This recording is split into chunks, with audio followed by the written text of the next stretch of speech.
నమస్కారం ABK news కి స్వాగతం. హెడ్లైన్ చూద్దాం.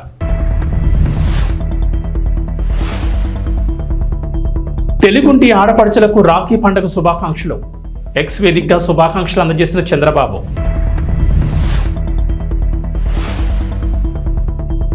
రుణమాఫీ కాకపోవడానికి 31 సాంకేతిక సమస్యలు. ప్రభుత్వానికి నివేదించిన వ్యవసాయ శాఖ, పరిష్కార మార్గాలు చూపిన అధికారులు.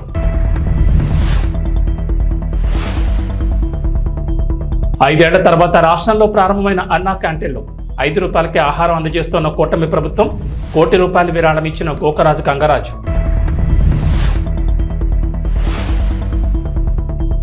తెలంగాణలో మరో 3 రోజుల పాటు వర్షాలు. జిల్లాలో నేడు పలుచోట్ల భారీ వర్షాలు. దేశవ్యాప్తంగా రక్షాబంధన్ సందడి నెలకొంది. రక్తం పంచుకుపుట్టిన సోదరులు సోదర భావాన్ని పంచుకుంటున్న వారికి రాఖీలు కట్టేందుకు అక్కా చెల్లెమ్మలు సిద్ధమయ్యారు. ఇక సోషల్ మీడియా వేదికగా రక్షాబంధన్ శుభాకాంక్షల వెల్లువ కొనసాగుతోంది. ఏపీ ముఖ్యమంత్రి నారా చంద్రబాబు నాయుడు కూడా రాఖీ శుభాకాంక్షలు తెలిపారు. ప్రియమైన తెలుగింటి ఆడపడుచులకు అనునిత్యం ఆశీస్సులు కురిపించే అక్కా చెల్లెలకు రాఖీ పండుగ శుభాకాంక్షలని ఆయన పేర్కొన్నారు. ఈ మేరకు ఎక్స్ వేదికగా ఆయన స్పందించారు. ప్రియమైన తెలుగింటి ఆడపడుచులకు అనునిత్యం ఆశీస్సులు కురిపించే అక్కా చెల్లెమ్మలకు రాఖీ పండుగ శుభాకాంక్షలు. తెలుగుదేశం పార్టీ ఆది నుంచి ఆడపడుచుల పక్షపాతి. మహిళలకు ఆస్తిలో సమాన హక్కులు కల్పించడమే కాకుండా ప్రభుత్వ పరంగా ఇచ్చే పథకాలను, ఆస్తులను మహిళల పేరుపైనే ఇచ్చే సంస్కరణ తెచ్చింది కూడా తెలుగుదేశమే. మహిళా సాధికారత కోసం డ్వాక్రా సంఘాలు, బాలికా విద్యకు ప్రోత్సాహం, స్థానిక సంస్థల్లో మహిళలకు రిజర్వేషన్ల వంటి విప్లవాత్మక నిర్ణయాలతో మహిళా సంక్షేమం కోసం కృషి చేశాం. ఆడబిడ్డల ఆత్మగౌరవం, భద్రత, అభివృద్ధికి మా ప్రభుత్వం కట్టుబడి ఉందని ప్రకటిస్తూ ఈ రక్షాబంధన సమయంలో మరోసారి శుభాకాంక్షలు తెలుపుతూ మీకు అన్ని వేళలా అన్ని విధాలా అండగా ఉంటారని హామీ ఇస్తున్నారని చంద్రబాబు పేర్కొన్నారు. 2 లక్షల రుణమాఫీ కాలేదా? నో టెన్షన్ అంటున్నారు మంత్రి తుమ్మల. తెలంగాణలో రాజకీయాలు ప్రస్తుతం రైతు రుణమాఫీ చుట్టూనే తిరుగుతున్నాయి. అర్హులందరికీ రుణమాఫీ చేశామని కాంగ్రెస్ చెబుతుంటే రైతు రుణమాఫీ డొల్లా అని ప్రతిపక్షాలు విమర్శిస్తున్నాయి. ఈ నేపథ్యంలో వ్యవసాయ శాఖ మంత్రి తుమ్మల నాగేశ్వరరావు ప్రతిపక్షాలకు స్ట్రాంగ్ కౌంటర్ ఇచ్చారు. గత 4 రోజుల నుంచి రాష్ట్రంలో ప్రతిపక్ష నేతలు అనేక విన్యాసాలు చేస్తూ సోషల్ మీడియా సాక్షిగా రైతాంగాన్ని తమ అసత్య ప్రచారాలతో ఆందోళనకు గురిచేస్తున్నారని ఫైర్ అయ్యారు. కాంగ్రెస్ ప్రభుత్వం మాట కట్టుబడి అమలు చేస్తున్న పథకాలతో ప్రజల్లో పార్టీ పట్ల పెరుగుతున్న నమ్మకం చూసి తమ రాజకీయ మనుగడ కాపాడుకునేందుకు పడుతున్న పాటలు చూసి జాలేస్తుందన్నారు. ఒకరేమో లక్ష మాఫీ చేయడానికి అపసోపాలు చివరికి సగం మంది కూడా చేయలేక రైతుల నమ్మకం కోల్పోయిన వారని, ఇంకొకరు తాము అధికారంలో ఉన్న ఏ ఇతర రాష్ట్రాల్లోనూ ఇప్పటిదాకా రుణమాఫీ పథకం ఆలోచన చేయని వారని బీఆర్ఎస్, బీజేపీలను ఉద్దేశించి ఎద్దేవా చేశారు. వీళ్ళిద్దరూ కలిసి కాంగ్రెస్ ప్రభుత్వం అధికారంలోకి వచ్చిన మొదటి పంటలోపే 2 లక్షల వరకు రుణమాఫీ చేసి ఇంకా ప్రక్రియ కొనసాగుతుండగానే ఎటూ పాలుపోక కాంగ్రెస్ ప్రభుత్వంపై విషం చిమ్ముతున్నారని మండిపడ్డారు. హైదరాబాద్ మహానగరం అభివృద్ధిలో ఔటర్ రింగ్ రోడ్డుది కీలక పాత్ర. ఏ ప్రాంతమైన అభివృద్ధి చెందాలంటే రోడ్డు కనెక్టివిటీ ఉండి తీరాల్సింది. అలా ఔటర్ రింగ్ రోడ్ ద్వారా హైదరాబాద్ గణనీయమైన అభివృద్ధిని సాధించింది. ఇక ఈ అభివృద్ధి హైదరాబాద్ వరకే పరిమితం కాకుండా చుట్టుపక్కల జిల్లాలకు కూడా విస్తరించాలని రాష్ట్ర ప్రభుత్వం కీలక నిర్ణయం తీసుకున్న సంగతి తెలిసింది. అందులో భాగంగా హైదరాబాద్ చుట్టూ ప్రస్తుతం ఉన్న ఔటర్ రింగ్ రోడ్డుకు సుమారు 40 కిలోమీటర్ల దూరం నుంచి రీజనల్ రింగ్ రోడ్ ప్రాజెక్ట్ ప్రతిపాదించారు. సగం తెలంగాణను అభివృద్ధి చేసేందుకు సూపర్ గేమ్ చేంజర్గా ఈ ప్రాజెక్టును పట్టాలెక్కిస్తున్నారు. అయితే ఈ ప్రాజెక్టు నిర్మాణంపై కేంద్రం కీలక నిర్ణయం తీసుకుంది. రీజనల్ రింగ్ రోడ్డుకు ప్రాధాన్యతనిస్తూ కేంద్ర జాతీయ రహదారుల మంత్రిత్వ శాఖ కార్యాచరణ 2047లో RRRను తాజాగా చేర్చారు. వికసిత్ భారత్లో భాగంగా విస్తరించాల్సిన రహదారుల ప్రణాళికను కేంద్రం ఇటీవల రూపొందించిన సంగతి తెలిసింది. ఆ జాబితాలో రీజనల్ రింగ్ రోడ్ను కూడా చేర్చడంతో దీని నిర్మాణ ప్రక్రియ వేగం అందుకుంటుందని అధికారులు భావిస్తున్నారు. త్వరలోనే ఈ ప్రాజెక్టు పట్టాలెక్కుతుందని, చాలా వేగంగా పనులు కొనసాగుతాయని చెప్తున్నారు. తెలంగాణ ప్రభుత్వం 2 లక్షల రైతు రుణమాఫీ అమలు చేసిన సంగతి తెలిసింది. 3 విడతల్లో మాఫీని అమలు చేశారు. తొలి విడతలో 1,00,000 వరకు, ఆ తర్వాత 1,00,000 నుంచి 1,50,000, మూడో విడతలో 1,50,000 నుంచి 2 లక్షల వరకు రుణాలు మాఫీ చేశారు. అయితే కొందరు రైతులకు అర్హతలున్న రైతు రుణమాఫీ కాలేదు. దీంతో ఆయా రైతులు రోడ్డుకి ఆందోళన జరుపుతున్నారు. ప్రభుత్వానికి వ్యతిరేకంగా నినాదాలు చేస్తున్నారు. ప్రతిపక్షాలు కూడా వారికి మద్దతుగా నిలుస్తున్నాయి. కాగా పలువురు రైతులకు రుణమాఫీ అర్హత ఉన్న టెక్నికల్ సమస్యల కారణంగా రుణమాఫీ వర్తించలేదని ప్రభుత్వం గుర్తించింది. ముఖ్యంగా పంట రుణాల మాఫీ పథకం అమల్లో 31 సాంకేతిక సమస్యలను తాజాగా తెలంగాణ వ్యవసాయ శాఖ గుర్తించింది. వాటికి కారణాలను తెలియజేస్తూ పరిష్కారాలను కూడా సూచిస్తూ ప్రభుత్వానికి ఒక నివేదిక పంపించింది. పరిష్కారాల్లో కొన్ని ప్రభుత్వ పరిధిలో, మరికొన్ని బ్యాంకుల పరిధిలో ఉన్నట్లు వ్యవసాయ శాఖ వెల్లడించింది. రుణమాఫీ కాని అన్నదాతలకు 31 టెక్నికల్ కారణాల జాబితాను అందించి అందులో వారికి సంబంధించిన సమస్యను, దానికి పరిష్కారాన్ని తెలియజేయాలని ప్రభుత్వాన్ని కోరింది. రాష్ట్రంలో కూటమి అధికారంలోకి రావడంతో 2019కి ముందు అమలైన పథకాలను ప్రభుత్వం మళ్లీ ప్రారంభిస్తోంది. ఆగస్టు 15న స్వాతంత్ర దినోత్సవం సందర్భంగా పేదలకు 5 రూపాయలకి ఆహారం అందించి అన్నా క్యాంటీన్లను పునఃప్రారంభించారు. కృష్ణా జిల్లా గుడివాడలో ముఖ్యమంత్రి చంద్రబాబు నాయుడు ప్రారంభించగా మర్నాడు రాష్ట్ర వ్యాప్తంగా వివిధ ప్రాంతాల్లో మంత్రులు ఎమ్మెల్యేలు ప్రారంభించిన విషయం తెలిసిందే. కాగా అన్న క్యాంటీన్ ట్రస్టుకు విరాళాలు అందజేయాలన్న చంద్రబాబు పిలుపునకు విశేష స్పందన వస్తోంది. పలువురు ముందుకొచ్చి పెద్ద మొత్తంలో విరాళాలు అందజేస్తున్నారు. తాజాగా అన్న క్యాంటీన్ నిర్వహణకు మాజీ MP Laila group chairman doctor Gokaraju Gangaraju ₹1 విరాళాలు అందజేశారు. ఈ విషయాన్ని టీడీపీ జాతీయ కార్యదర్శి విద్యాశాఖ మంత్రి లోకేష్ ఎక్స్లో వెల్లడించారు. ఆయన ఉదారమైన సహకారానికి లోకేష్ ధన్యవాదాలు తెలిపారు. ముఖ్యమంత్రి చంద్రబాబు నాయుడు నాయకత్వంలో మెరుగైన ఆంధ్రప్రదేశ్ ఏర్పాటుకు అందరూ భాగస్వాములవుతున్నారు. అన్నా క్యాంటీన్ నిర్వహణకు మాజీ ఎంపీ గంగరాజు ₹1 విరాళం ఇచ్చారు. ఆయన సహకారాన్ని అభినందిస్తున్నామని లోకేష్ తెలిపారు. ఆంధ్రప్రదేశ్ ముఖ్యమంత్రి నారా చంద్రబాబు నాయుడు సోమవారం తిరుపతి జిల్లాలో పర్యటించనున్నారు. తిరుపతి జిల్లా సచివేడ్ నియోజకవర్గంలోని శ్రీ సిటీలో సీఎం చంద్రబాబు వివిధ ప్రాజెక్టులకు శంకుస్థాపనలు ప్రారంభోత్సవాలు చేయనున్నారు. ఉండవల్లిలోని తన నివాసం నుంచి ఉదయం 10 గంటలకు బయలుదేరనున్న సీఎం 11:30 తిరుపతి ఎయిర్పోర్టుకు చేరుకోనున్నారు. అక్కడి నుంచి హెలికాప్టర్ ద్వారా శ్రీ సిటీకి వెళ్తారు. శ్రీ సిటీలో ఏర్పాటు చేసిన 15 సంస్థల కార్యకలాపాలను చంద్రబాబు సోమవారం ప్రారంభిస్తారు. అలాగే మరో 7 సంస్థలకు శంకుస్థాపన చేయనున్నారు.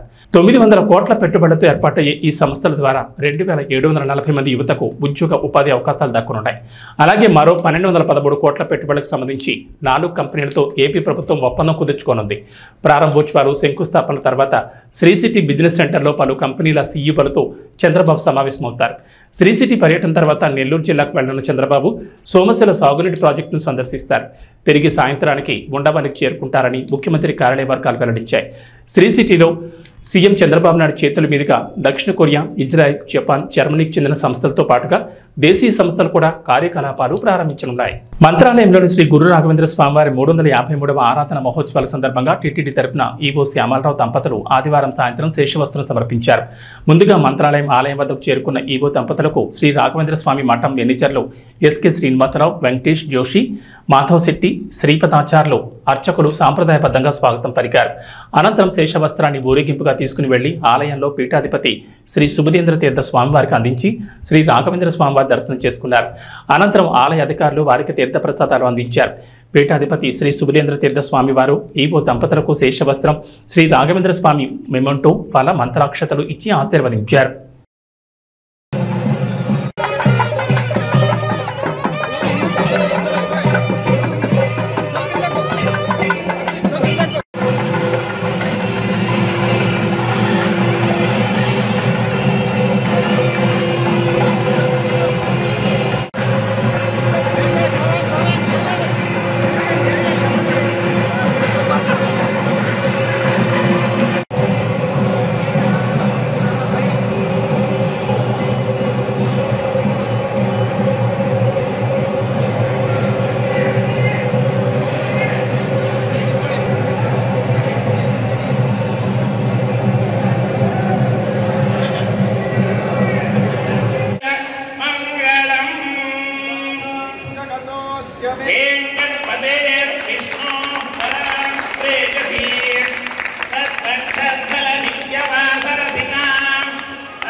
सर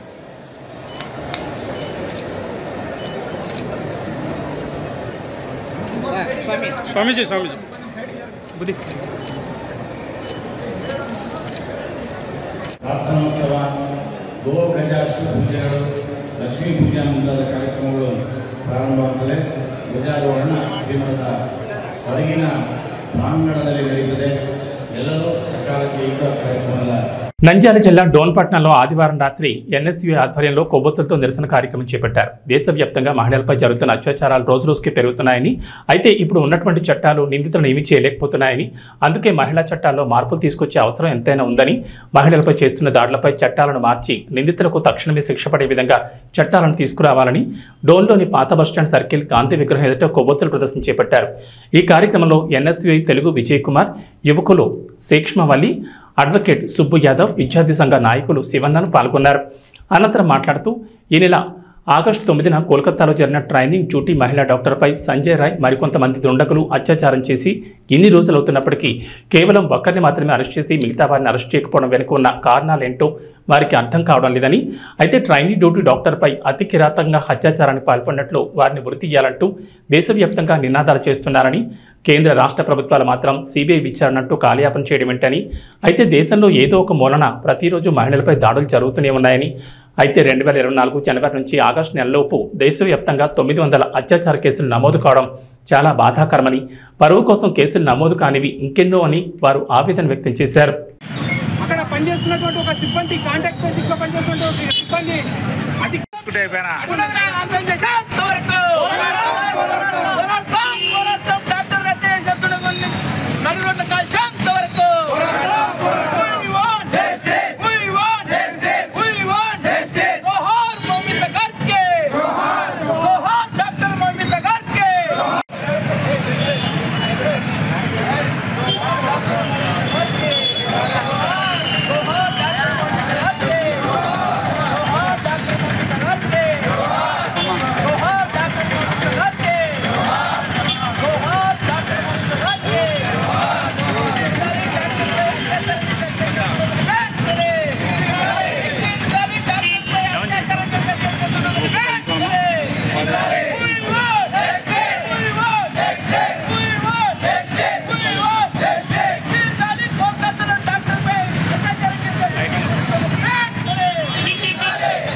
హైదరాబాద్ సుల్తాన్ బజార్ నూతనంగా ఏర్పాటు చేసిన the young men's improvement society భవనాన్ని స్థానిక ఎమ్మెల్యే రాజాసింగ్తో కలిసి కేంద్ర హోంశాఖ సహాయ మంత్రి బండి సంజయ్ ప్రారంభించారు.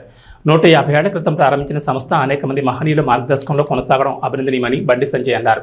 శ్యామ్జీ నేతృత్వంలో ఈ భవనాన్ని ప్రారంభించడం సంతోషంగా ఉందన్నారు. లక్ష్యం లేకుండా ఏ సంస్థ ముందుకు సాగదని, కానీ ఈ సంస్థకు లక్ష్యం ఉందని వెల్లడించారు. క్లినిక్, లైబ్రరీ, సమావేశ మందిరం, శిక్షణ, సేవా కార్యక్రమాల కోసం ఈ కేంద్రం ఉపయోగపడుతుందని తెలిపారు. గొప్ప వ్యక్తుల చరిత్రను గెలుచుకోవాల్సిన అవసరం ఉందన్నారు. ప్రపంచంలో అనేక దేశాలు భారతదేశంపై కుట్రలు చేస్తున్నాయని, దీన్ని ప్రధాని మోడీ సమర్థవంతంగా ఎదుర్కొంటున్నారన్నారు. బంగ్లాదేశ్లో భారతీయులపై దాడులపై మాట్లాడుతున్న వారు మొదట భవిష్యత్తులో భారత్లో ఇలాంటి ఘటనలు ఏర్పడితే ఎలా ఎదుర్కోవాలో ఆలోచించాలని కోరారు. హిందూ ధర్మం పరిరక్షణ కోసం ముందుకు రావాలని, గోహత్యలు, లవ్ జిహాద్ నియంత్రించడం కోసం ఇలాంటి కేంద్రాల్లో సమావేశాలు నిర్వహించాలని బండి సంజయ్ కోరారు.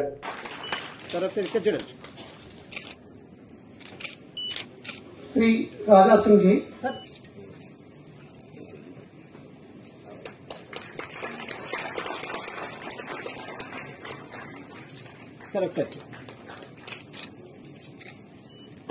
శ్రీ ప్రసన్న కుమార్ జీ, అదేవిధంగా శ్రీ సంత్ సమర్థ సామాజిక సంస్థ ద్వారా కూడా వచ్చిన ప్రతినిధులు ఉన్నారు. వాళ్ళందరూ కూడా సన్మానం చేస్తా ఉన్నారు.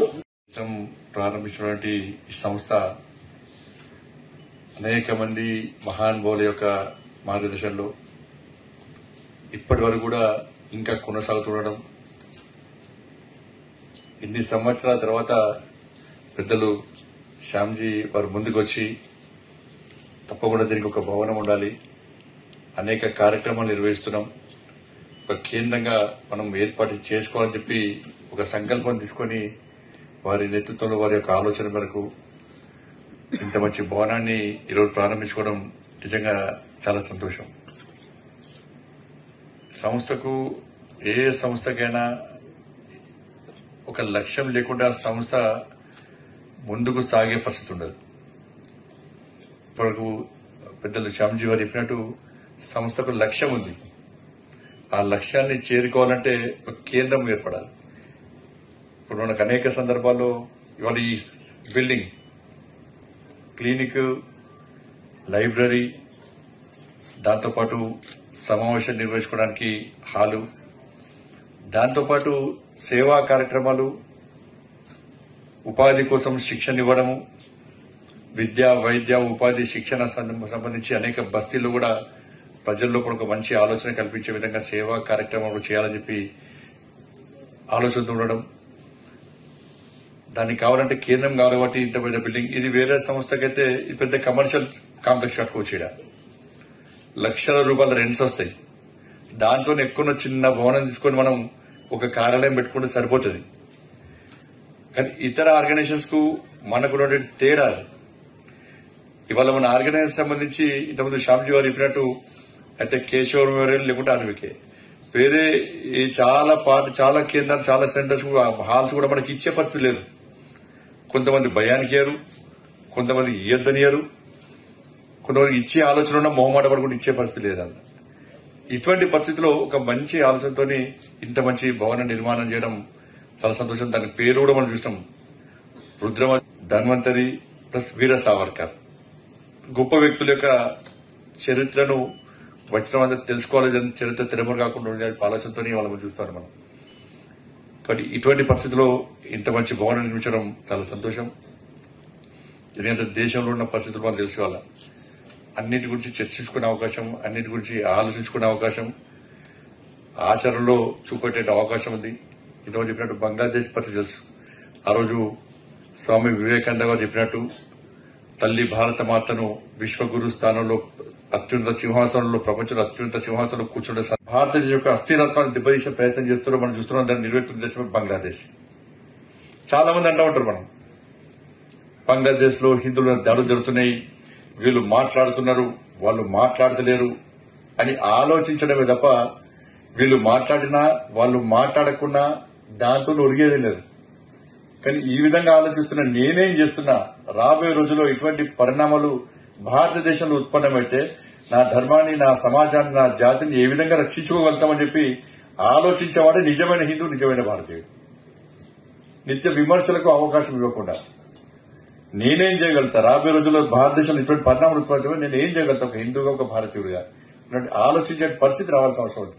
అవి రావాలంటే దాని చర్చ జరగాలి, అటువంటి ఆలోచన కల్పించే విధంగా ఒక కేంద్రం ఉండాలని చెప్తే ఇటువంటి కేంద్రాలే దానికి ఉపయోగపడే పరిస్థితి. ఒకవైపు లవ్ జిహాద్ విషయంలో గాని, గోహత్య విషయంలో గాని, మత మార్పిళ్ల విషయంలో గాని, సమాజాన్ని, హిందూ సమాజాన్ని ఏ విధంగా చీల్చే ప్రయత్నం చేస్తున్నారో, కులాల పేరుతోని, వర్గాల పేరుతో, వర్ణాల పేరుతో, సంస్థల పేరుతోని, సంఘాల పేరుతో ఏ విధంగా చీల్చే ప్రయత్నం చేస్తున్నారో దానికి భిన్నంగా ఈ కేంద్రంగా మనం హిందూ సమాజం యొక్క సమాజంగా ఎదుర్కొంటున్న ఇబ్బందుల విషయంలో గాని, ధర్మానికి వస్తున్న ఆపదల విషయంలో గాని చర్చించడానికి, ఒక మంచి నిర్ణయం తీసుకోవడానికి ఇటువంటి భవనం తప్పకుండా అవసరం. కాబట్టి ఆ లక్ష్యాన్ని ఎంచుకునే ఈరోజు ఈ భవన నిర్మాణం కావడం నిజంగా చాలా సంతోషం. కాబట్టి తప్పకుండా శ్యామ్జీ ఎంత కష్టపడి వారు ఈ భవన నిర్మాణానికి అందరికీ సహకారంతో వారు తెలుసుకుంటే ఒక్కరికి చెప్తే ఒక బిల్డింగ్ కట్టగలుగుతారు ఈ కట్టడానికి. కానీ అందరు భాగస్వామి ఉండాలి.